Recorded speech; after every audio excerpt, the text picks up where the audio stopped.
মাছ চাষের সফলতা নির্ভর করে সুস্থ সবল সঠিক পোনা ন্যায্য মূল্যে ক্রয় ও চাষের উপর। তবে অধিকাংশ খামারি ভাইরা অনলাইনে মধ্যস্থ কারবারি হতে পোনা ক্রয় করে হচ্ছেন প্রতারিত। তাদের জন্য আজকের ভিডিও, যেখানে সরাসরি হ্যাচারি ও উৎপাদকের সন্ধান দিতে যাচ্ছি, যেখান হতে আপনারা সুলভ মূল্যে সঠিক পোনাটি নিয়ে পরবর্তীতে নার্সিং সহযোগিতা পেয়ে হতে পারেন মাছ চাষে লাভবান। আসসালামু আলাইকুম প্রিয় খামারি ও মাছ চাষি ভাইরা, দেশ ও প্রবাস হতে যারা আজকের ভিডিওটি দেখছেন সকলকে স্বাগত জানাচ্ছি মাছ চাষের নতুন আরও একটি পর্বে। আজকের পর্বটি সাজানো হয়েছে ক্যাটফিশ জাতীয় মাছ, বিশেষ করে শিং, মাগুর, কই, ট্যাংরা, মনোসেক্স, পাবদা, গুলশা, ভেটকি, চিতলকে নিয়ে।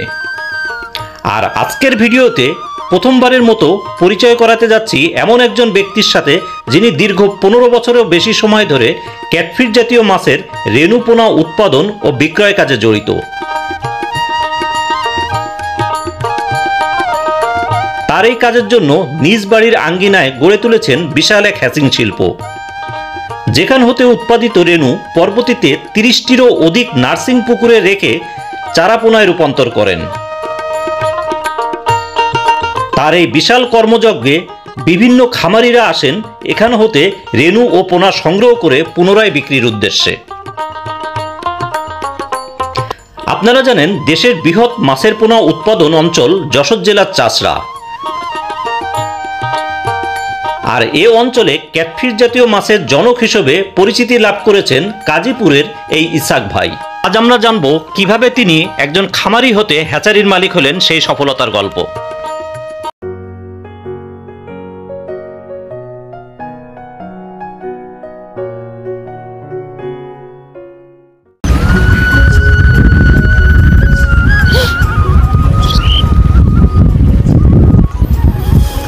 আসসালামু আলাইকুম ইসাক ভাই, কেমন আছেন ভাইজান? আসসালাম ভাই, ভালো আছেন? ইসাক ভাই দেখা পাওয়া কিন্তু যেমনটা সহজ তেমনটা কঠিন, কারণ তিনি একজন বড় মাপের একজন মাছ উৎপাদক বা হ্যাচারি মালিক। ভাইজান, আজকে কি মাছ তুলতেছেন এখানে? এই যে কই মাছ তুলতেছে ভাই। আমি তো যতটুকু জানি, আপনারা আমি চিনি বেশ কয়েক বছর যাবত আপনি ক্যাটফিশ জাতীয় বিভিন্ন ধরনের মাছের রেণু পোনা তৈরি করেন। আপনার কই মাছ, ট্যাংরা মাছ, দেশি মাগুর, জিএল, আপনার কই, চিতল আছে, পাবদা আছে, ভেটকি আছে, সব প্রকার ক্যাটফিশ মোটামুটি আছে। এগুলো আপনি রেণু পোনা তৈরি করেন? হ্যাঁ, নিজে ডিম করি, হ্যাচারি আছে, হ্যাচারি থেকে ডিম করে নিজে বেশ পুকুরি ফেলে নিজে সাপ্লাই দিই। কতদিন যাবত? 22 বছর যাবত। ধরে। এবং ভাইয়ের কাছ থেকে কিন্তু অনেক মিডলম্যান, যারা মধ্যস্থ কারবারি, অনেকে দেখা যাচ্ছে তারা এই মাছগুলো নিয়ে তারা রিসেল করে। যত মিডলম্যান হবে, যত হাত বদল হবে, তখন কিন্তু মাছের দামটা বেড়ে যায়। তা যাই হোক, এখন আমি ভাইয়ের কাছে আমি একটা মাছ দেখছি, এখন পুকুর থেকে মানে কই মাছের ডেলিভারি আসছে। কই মাছের ডেলিভারি। মাছটা এটা কতদিন বয়স? এটা বয়স আপনার 25 দিন 28 দিন এরকম। তো মনে হয় ভিয়েতনামের কই, এগুলো আপনার দুটোই কেজি হবে। দুইটাই কেজি হয়। কতদিন বয়স লাগে? আপনার 4 মাস লাগবে। 4 থেকে 4.5 মাসে দুটো তিনটে হবে। আজকে একক চাষ করা ভালো নাকি? না, কই মাছের সাথে শিং চাষ করা যায়। শিং চাষ করা যায়, শিংটা নিচের স্তরের, এর ফলে এর যে খাবারটা নষ্ট হবে সেটা হলো তারা শিং খাবে। প্রিয় দর্শক, আপনারা দেখতে পাচ্ছেন এখানে কই মাছের ওজন দেওয়া হচ্ছে। আর এখানে একটা সুবিধা আছে, সরাসরি যখন আপনারা হ্যাচারি মালিক যারা আছেন তাদের কাছ থেকে নিলে এই মাছটা কিন্তু সঠিক পরিমাণে পাবেন। এমনকি তাদের ভাই কিছু সময় তো আপনারা বেশিও দেন, পরিমাণে বেশিও দেন, অনেক সময় 5% দিই। বলেন, আমরা এখন যেটা দেখলাম এটা হলো কই মাছ, কিন্তু আপনি তো রেণু পোনা তৈরি করেন। হ্যাঁ, এটাও দেখাবো আপনাদের। পুকুর থেকে শুরু করলাম, এক এক করে আপনাদের আরো অনেক মাছ দেখাবো। আচ্ছা আচ্ছা, এই পুকুরে কি মাছ আছে? শিং মাছ ভাই, দেশি শিং, একেবারে দেশি শিং মাছ। আপনারা দেখতে পাচ্ছেন একদম লাল থেকে ধরা, পুকুর থেকে সুস্থ সবল মাছ। একবারে দেখেন কতটা শক্তিশালী মাছ। দেশি হাইব্রিড বলে কিছু আছে নাকি? হাইব্রিড শিং বা দেশি শিং নাকি এগুলোই ফিট খাওয়ালে? এইগুলোই ফিট খাওয়ালে আপনার হাইব্রিড হয়ে যায়। আর যে যত গল্প দিই এ দেশে ও দেশে, এটা ঠিক না। দেশি শিংই আমাদের বিক্রি হয়, কিন্তু এই মাছটা যখন আমরা কিনা খাবার খাওয়াই তখন এটা হাইব্রিড মাছের মতো বাড়ে। আচ্ছা, দেশি শিং মাছ চাষ করবে হলো কই মাছের সঙ্গে করলে বেশি ভালো। দাম বলবো না আমরা, কারণ সাইজের উপরে নির্ভর করবে কেজিতে কত ভাঙবে। যদি 1000 ভাঙে একটা রেট, 3000 একটা রেট। এর জন্য আপনারা যার যেভাবে লাগবে সেইভাবে সঙ্গে কথা বলে নেবেন। এগুলো এখানে এক একটা পুকুরে এক এক ধরনের মাছ তার মজুত করা আছে। কোনোটায় ব্রুড মাছ আছে, কোনোটায় চারা মাছ, কোনোটায় ডিম ফেলানো আছে। ডিম বলতে তিনি নিজে যে ডিমগুলো মানে তৈরি করেন ব্রুড মাছ থেকে, সেগুলো ফোটার পরে এই রেণুগুলো এই পুকুরগুলোতে দেন এবং তারপরে এখান থেকে চারা মাছ হয়। যারা চারা মাছ নেন খামারিরা এখান থেকে এসে সরাসরি নিয়ে যান। আচ্ছা, আপনার কয়টা পুকুর আছে এখানে? এখানে আপনার মোট পুকুর আছে 30টা মতো। দেখা যাচ্ছে 30টা পুকুরে তো আপনার ভিন্ন ভিন্ন মাছ। আমাদের অনেক ব্রুট আছে, 6-7 রকম ব্রুট মাছ আছে। আচ্ছা, তাতে 7টা কভার হয়ে গেছে। আর বাদ বাকি সব এই চারা দিয়ে রেণু ফেলে চারা মাছ করে বিক্রি করা। কি দিচ্ছেন চাচা এটা? পোড়া তেল? কেন এটা দিলে কি হবে? পোড়া তেল দিলে ঘাস মরে যাবে? এগুলো মূলত এই যে পুকুর পাড়ে যে ঘাসগুলো হয়েছে, ঘাসগুলো মারার জন্য। মরে গেছে, হ্যাঁ। এই সাইডগুলো এই যে মরে গেছে, আর এই সাইডে দিচ্ছেন হলে এই পাশের গুলো মারার জন্য। কি মাছ? ভেটকি মাছ। ও, ভেটকি মাছ। হ্যাঁ, এটা নদীর থেকে বাচ্চা সংগ্রহ করে আমরা এই পুকুরি। ও আচ্ছা, এটা কি ক্যাটফিশ মাছের মধ্যে তো পড়ে না মনে হয়? না, এটা আপনার সাদা মাছের ভিতরে পড়ে। ভেটকি মাছটা আপনার কাছে আছে? আমি অবশ্যই প্রথম জানলাম। আমি জানি ভাই হলো ক্যাটফিশ মাছই করে, কিন্তু আজ প্রথম দেখলাম তিনি ভেটকি মাছ। আমি এই আপনার ব্র্যান্ডে যেগুলো দামি ভালো ভালো মাছ সেগুলো। ভেটকি মাছ আরো বড় হবে। আচ্ছা, সুন্দর। ভেটকি মাছ তো আমরা যতটুকু জানি এটা হলো ফিট খায় না। না, এটা মাছ খায়। এটা মাছ খায়। তাই এর জন্য আপনি কি মাছ রাখছেন পুকুরে? এর জন্য আমি মির্গে মাছ রাখছি। মির্গে মাছের ডিম ফেলাইছি। আচ্ছা, এই পাশেই রয়েছে, দেখেন দেখাচ্ছি। মানে এর খাবারটা রাখা হয়েছে এই পাশের পুকুরে, আর এই পুকুরে রাখা হয়েছে ভেটকি। কিন্তু এই খাবারটা কি সরাসরি ভেটকির পুকুরে রাখলে কি সমস্যা হতো? সমস্যা নাই, খেয়ে শেষ করে ফেলে আবার দিতে হয়। আচ্ছা, এই যে দেখছেন প্রিয় দর্শক, আপনারা যারা ভেটকি মাছ চাষ করতে চাচ্ছেন, ভেটকি, কোরাল বা দেখা যাচ্ছে আপনার চিতল মাছ, আইড় মাছ, তাদের জন্য কিন্তু এই খাবারগুলো। এই যে খাবার হলো এটা হলো ভেটকি মাছের খাবার, মির্গে মাছের ধানি আর কি। মৃগেল মাছের ধানি। আচ্ছা, এই ধানিকে কি খাওয়াচ্ছেন? ধানিকে খোল, সরিষার খোল আর ফিট খাওয়াই। আচ্ছা, তারপর ধানি হলো সরিষার খোল খাচ্ছে, আর এই ধানিকে খাবে হলো ভেটকি মাছ। এই ডিমটা সমুদ্র থেকে আনছি, এটা তো ডিম করিনি আমরা। জি না, এটা তো ডিম হয় না হ্যাচারিতে ডিম সমুদ্র থেকে। ওই কোরালের ডিম থেকে এটা ভেটকি, এটা যখন চাষে চলে যাচ্ছে তখন এটা ভেটকিতে রূপান্তর হচ্ছে। আচ্ছা, সাইজ হবে সেই উপলক্ষে। প্রিয় দর্শক, আপনারা দেখছেন হলো দেশি মাগুর। আর একটা বিষয় আপনাদেরকে আবার জানাই, সেটা হলো আপনারা অলরেডি জেনে গেছেন যে ইশাক ভাই কিন্তু উৎপাদক, তিনি হ্যাচারি মালিক। বিশাল প্রজেক্ট নিয়ে আপনারা দেখছেন, আশেপাশে প্রায় 30টা পুকুর তার নিয়ে তিনি ক্যাটফিশ জাতীয় মাছগুলো উৎপাদন এবং সরবরাহ করে থাকেন। তা মূলত আমাদের ইশাক ভাই অনলাইনে তেমন আসেন না, এই হলো ফার্স্ট তার ভিডিও। আর এর আগে আমি কয়েকটা ভিডিও দিয়েছিলাম, আর এখন আপনাদেরকে দেখাচ্ছি দেশি মাগুর মাছ। এটা কিন্তু বেশ চাহিদা সম্পন্ন একটা মাছ, তার নিজের মাছ।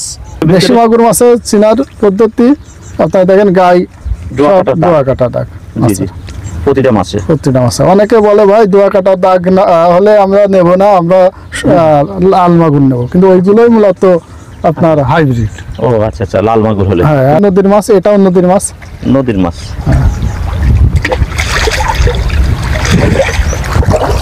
দর্শক, আপনারা দেখছেন যে চিতল মাছ, তাই না? আচ্ছা, চিতল মাছের যেটা বড় হলে তো লেজে ফোঁটা হয় দেখি, এগুলো তো ফোঁটা নাই। ফোঁটা আছে, মানে লেজে যে ফোঁটা হয়, ওটা একটু বড় হলে আসবে। আচ্ছা, একটা সুস্থ সবল মাছ তো, এই কারণে লাফাচ্ছে বেশি।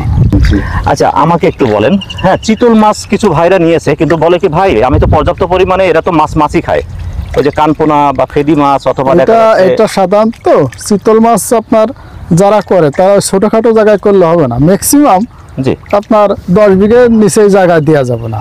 10 বিঘার নিচে এরিয়া বড় হইতে হবে, কারণ ওতে আপনার বিভিন্ন ধরনের খুচরা মাছ হয়, গুঁড়ো হলো চিংড়া হয়, ফেদু হয়, আপনার দেশি ওই যে পুঁটি আছে, জিয়া আছে।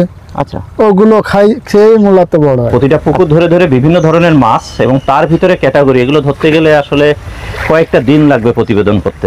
আচ্ছা, এটা নেট দিয়ে রাখছেন কেন? হাঁপার ভিতরে ডাইরেক্ট পুকুরে দেওয়া যায় না? না, ডাইরেক্ট পুকুরে দিলে যে হরমোনটা খাওয়ানো হয়, হরমোনটা খেতে পারে না। পুকুরে প্রাকৃতিক খাবার খেলে আচ্ছা এই হরমোনে কাজ করে না। আচ্ছা আচ্ছা, মানে নেটের ভিতরে রেখে হরমোন খাওয়ানো হচ্ছে? হরমোন কি এক ধরনের মেডিসিন? তো এক ধরনের মেডিসিন, খাবার 27 দিন করে কোর্স।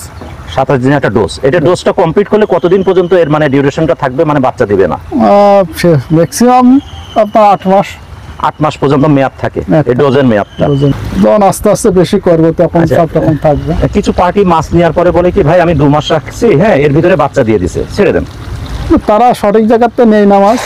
আমি তো জানি যতটুকু দেখছি মনোসেক্স অরিজিনাল যদি হয় সেগুলো সাইজ একটু ছোটই হয়। ছোট আপনারা অনেকে বড় মাছ চাই 200-100 ভাঙা 500 ভাঙা, ওই মাছগুলো তো হাঁপায় বানানো সম্ভব না। আচ্ছা, আর পার্টি যখন চায় তখন যারা বেচা কিনা করে অনেক সময় তাদের বুনো মাছ থাকে পুকুর ঘাটে, সেই মাছগুলো সংগ্রহ করে এরা দামে বিক্রি করে, মনোসেক্স বলে বিক্রি করে দেয়। তার মানে এই মাছের গুণগত মান কিন্তু ভাই নিজেই বলতে পারবে, কারণ যেহেতু তার নিজ হাতে। হ্যাঁ, বিশেষ করে যারা দালাল আছেন, যা মিডিয়ান ম্যান আছেন, তারা কিন্তু বলতে পারেন না যে এটা অরিজিনাল মনোসেক্স কিনা এবং কতদিন হরমোন খাওয়ানো হয়েছে। ওরা তো জানবে না, ওরা জানে না। ওনারা হয়তো এক জায়গা থেকে নিচে নিয়ে আপনার হাত বদল করে আপনার কাছে বিক্রি করছে, ফলে ওর যে একেবারে শুরু থেকে কি কাজটা হয়েছে, কি ট্রিটমেন্টটা হয়েছে, এটা কিন্তু ওরা ঠিক মতো বলতে পারে না। ওরা কথার উপরে বিক্রি করে ফেলায় মাছ। ইসরাক ভাই তার বাড়ির আঙ্গিনা প্রাঙ্গণে কিন্তু তার হ্যাচারি শিল্প তিনি গড়ে তুলেছেন। পাশে আছে তার অফিস, আর ওই পিছনে দেখছেন তার যেটা বাসস্থান। আর আপনারা দেখছেন বিভিন্ন হাউসে বিভিন্ন ধরনের ক্যাটফিশ জাতীয় মাছের ডিম বের করে রাখা হয়েছে। কোনোটার মধ্যে আপনার ট্যাংরা মাছ, কোনোটা শিং মাছ, মাগুর মাছ, পাবদা মাছ, কই মাছ। এই পাশে আপনার ট্যাংরা মাছের ব্রুট আছে, এই আর কি। এটা তো সেই হাইব্রিড ট্যাংরা মাছটা। হ্যাঁ হ্যাঁ, এগুলো সব ব্রুট মাছ। হ্যাঁ ব্রুট মাছ। এটা ইনজেকশন করা হবে কখন? এই আপনার 12টা একটা দিকে 12টা একটা দিকে ইনজেকশন করবেন। দেখি দর্শক, এর আগে আমরা যেটা দেখলাম মা মাছ, তার থেকে ইনজেকশন দেওয়া হলো। ইনজেকশন দিয়ে আপনার রেনু বের করা হয়। রেনু বের করার পরে এই মাছটাকে আবার চারা মাছে রূপান্তর করা হয়, এরপরে ডেলিভারি করা হয়। আচ্ছা, এখন আমরা দেখছি ওই যে যে ট্যাংরাগুলো আমরা দেখছিলাম মা মাছ, তার চারা, এগুলো কয়দিন বয়স? এগুলো একটু বয়স আছে, এগুলো আপনার 1.5 মাস বয়স। প্রায় 1.5 মাস বয়স। হ্যাঁ, ধরা যাবে না কাটা দিবে? কাটা দেবে, সন্ধ্যায় ডেলিভারি। সন্ধ্যায় ডেলিভারি, খুব পারফেক্ট সাইজ। এটা কেজি কত আসলো? বড় আছে, এটা আপনার 2000 হবে। 2000। তো আমরা মূলত বেচার সাইজ হলো 25-3000 টাকা বেশি বিক্রি। আচ্ছা, এটা তো আমরা দেখলাম যে আপনার হাইব্রিড ট্যাংরা বা নোনা ট্যাংরা বলা হয়। কেউ যদি দেশি ট্যাংরা বা দেশি ট্যাংরাটাও আছে আমার কাছে। দেশি ট্যাংরা। আরেকটা আছে আপনার গুলশা ট্যাংরা। গুলশাটা নাই, দেশিটা আছে। দেশিটা আছে। ভাইয়ের কার্ড দেখছি, তারপরেও আমরা একটু বলি। এখানে ভাইয়ের নাম হলো মুবারককাটি, আমাদের গ্রাম। আচ্ছা, যশোর টার্মিনালের পাশে মুবারককাটি গ্রাম, রামনগর ইউনিয়ন। আচ্ছা, এখানে আসলে ভাইয়ের সঙ্গে সরাসরি দেখা করতে পারবেন। আপনারা ন্যায্য মূল্যে মাছ পাবেন, সঠিক মাছটা পাবেন।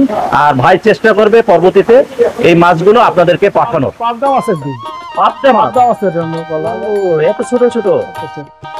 এটা হলো ট্যাংরা মাছ। কই মাছের ডিম এখনো ফুটে পারেনি। আচ্ছা আচ্ছা, এটা এখনো ফোটে নাই। সব ব্রুট মাছ। হ্যাঁ, ব্রুট বা নোনা ট্যাংরা বলা হয়।